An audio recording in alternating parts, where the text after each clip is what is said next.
Considero Behemoth, criado por mim, como tu. Ele come o feno, como o boi. A sua fortaleza está nos seus lombos, e o seu vigor nos músculos dos seus flancos. Levanta a sua cauda como cedro, os nervos dos seus músculos estão entrelaçados uns nos outros. Os seus ossos são como as canas de bronze, a sua estrutura é de barras de ferro. É obra-prima de Deus, aquele que o fez, dotou-o de uma espada. Os montes produzem ervas, e todos os animais do campo vêm retouçar ali, junto dele. Dorme à sombra dos lotos, no retiro dos canaviais dos pântanos. Os lotos o cobrem com a sua sombra, os salgueiros da torrente o circundam. Se o rio cresce, ele não se espanta, ainda que um Jordão lhe chegue à garganta, fica tranquilo. Quem poderá apanhá-lo de frente e atravessar-lhe as narinas com um laço? Boa noite, pessoal. Aqui é o Elder e estamos aqui para uma série que eu estou pretendendo fazer sobre a figura simbólica do Behemoth, inspirado do nosso Arapucast, o último que tivemos, que eu já não me recordo o nome ou o número. Falamos sobre a figura do Behemoth e tivemos ali uma discussão sobre essa figura do monstro gigante e o que ele simboliza para nós e o que seria o significado simbólico dele de fato. Pois bem, eu vou tentar me basear em diversas obras e vou seguir principalmente para tentar, pelo menos, fazer um estudo mais aprofundado. Então eu vou estar utilizando a Bíblia Católica, da tradução do Padre Matos Soares, de 1956. Ela, de cara, já possui algumas mudanças, como vocês podem ver, bem claras sobre a tradução que nós vemos na Ave Maria, que é a mais comum. Eu acho que de forma inicial a que me chama mais atenção é a citação de que é obra-prima de Deus, aquele que o fez, dotou-o de uma espada. Se refere a provavelmente uma presa que o Behemoth deve possuir. E para não enrolar muito, vamos continuar com a análise de São Gregório sobre o Behemoth. E porque o Senhor, na parte precedente de seu discurso, revelou ao bem-aventurado Jó as obras maravilhosas dos santos subsequentes, para que ele aprendesse a ouvi-las, quão humildemente deveria pensar nas alturas de suas próprias virtudes. Agora lhe é mostrado com qual inimigo ele está travando guerra, e sua força e suas artimanhas são apontadas com mais precisão, a fim de que aquele que foi levado a conversar com seu Criador possa conhecer claramente os argumentos do adversário. Pois, nas palavras que se seguem, o Senhor faz conhecer ao seu fiel servo todas as maquinações do inimigo astuto, todas as quais ele captura oprimindo, todas as quais ele esgueira com inciosidade, todas as quais ele amedronta com ameaças, todas as quais ele seduz pela persuasão, todas as quais ele esmaga pelo desespero, todas as quais ele engana com promessas. Ele começa, portanto, todas as suas disputas de astúcia, dizendo: Eis o Behemoth que fiz contigo. Deus demonstra para Jó como o homem é tentado, o que ele enfrenta. O homem que é capturado e oprimido, que é amedrontado com ameaças, que é seduzido pela persuasão e é esmagado pelo desespero. Estas e outras características ali citadas remetem a uma criatura muito poderosa, a um ser que, medindo com o ser humano, é colossalmente maior, imensuravelmente maior. Um titã inimigo tão poderoso, de aparência amedrontadora, que parece não existir ferramenta capaz de vencê-lo. Creio que Algumas coisas muito importantes também devam ser ditas quando analisamos o símbolo. Por exemplo, vocês talvez encontrem, se eu não me engano, eu posso muito bem estar enganado, dentro de algumas tradições judaicas, e se eu não me engano no livro de Enoque, no qual Behemoth, ou Behemoth, é descrito como um boi gigantesco que vem comendo grama ou ervas, né, desde o início dos tempos, e que é gigantesco, enorme, colossal, e que ele come de montanhas específicas. Entretanto, esta ideia do Behemoth é posterior ao que se julga ser a descrição original do Behemoth. O Behemoth, neste ponto de vista, dessa questão mais enoquiana, judaica, de certa forma, seria visto como um gigantesco alimento, um grande alimento. Afinal, ele seria um dos animais de unha fendada que seria possível se alimentar. E o dia do juízo final envolveria devorá-lo em um banquete. Com isso, podemos concluir que a visão judaica e cristã do Behemoth é contrária.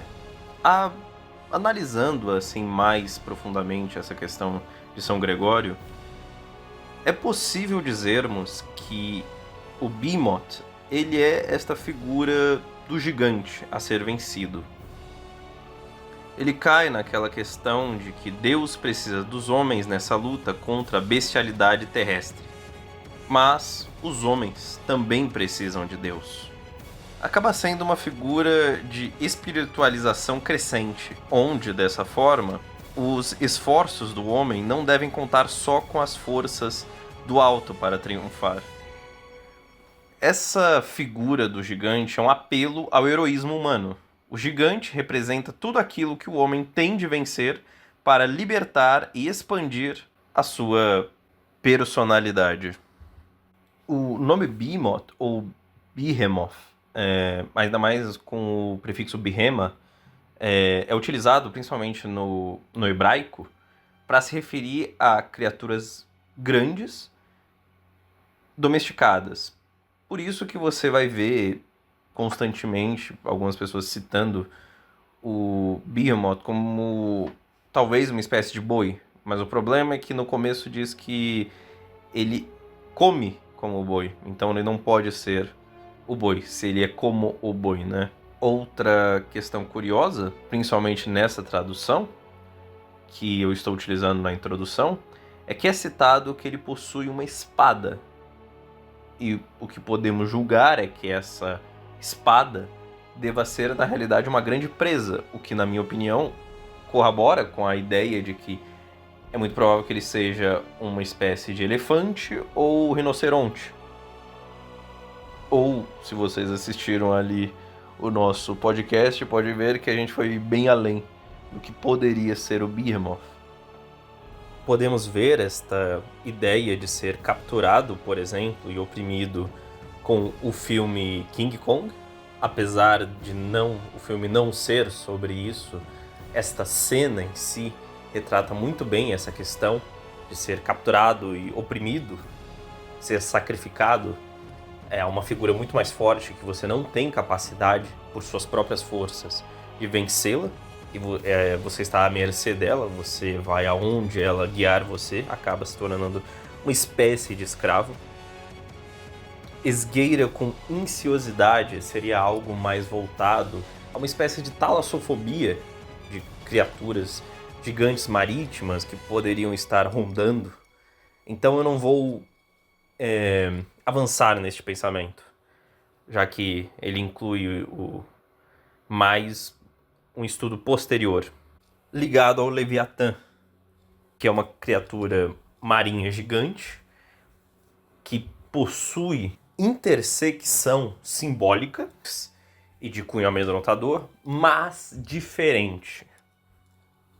Então eu creio que se esgueira não se aplica tão bem ao Behemoth, a não ser que pensemos no Behemoth como uma criatura que vive no pântano.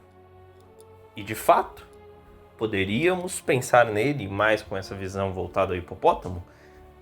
Não necessariamente o hipopótamo, no pântano, né? Mas há uma criatura gigante que viveria nas águas de um pântano, como uma forma de se esgueirar.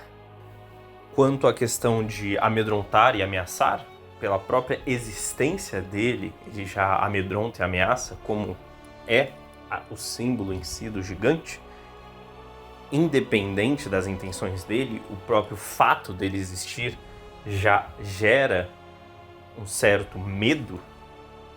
Mas, se fosse para buscar, eu diria que um bom exemplo seria a Estrela da Morte, do Star Wars. Seduzir pela persuasão, nós já englobamos uma espécie de simbolismo tectônico, se assim eu poderia dizer, um simbolismo, como nós falamos no podcast, ligado à figura melancólica, especialmente quanto à questão de profundidade. A figura melancólica ligada à Terra, naturalmente, entre suas características que pode ou não possuir, mas dentro dessas características está a profundidade. A profundidade em assuntos, conhecimento, no caso. A Terra é associada, dentro da tradição ocidental fortemente, ao conhecimento. Neste caso, se pensarmos em muitas histórias de gigantes ou monstros gigantes que encontramos, vemos o contrário, vemos criaturas burras. Inclusive é uma imagem quase antagônica. Aquela questão do forte contra o inteligente, esse tipo de besteira. Entretanto, se olhamos para a realidade e vemos criaturas como o elefante, que é uma criatura com uma memória fantástica, vemos que se confirma a ideia de profundidade para essas criaturas. Esmagar é uma figura utilizada por São Gregório bem clara do o que ocorre quando você desafia o gigante, quando você fica no meio dos passos dele, quando você faz algo que vai de encontro a ele e é contrário ao que ele planeja. Por exemplo, ele vai te esmagar.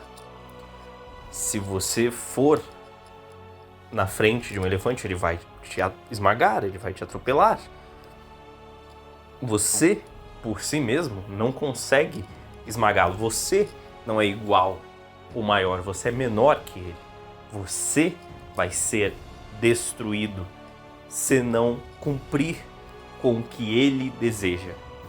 Diante de uma criatura tão titânica, tão forte, é esperável que quando ela te prometesse alguma coisa, quando um grande, como nós falamos muitas vezes, nas línguas ibéricas, te prometesse algo, você acreditaria que aquilo seria cumprido e que aquilo seria bom. Afinal de contas, aquela figura é grande, é poderosa, ela sabe melhor que eu as coisas, ou ao menos parece saber. Bem, eu deixo aqui essa análise um pouco bagunçada, acredito. Espero que tenham gostado, deixem seu gostei e se inscrevam no canal, meus queridos. Vejo vocês no próximo episódio.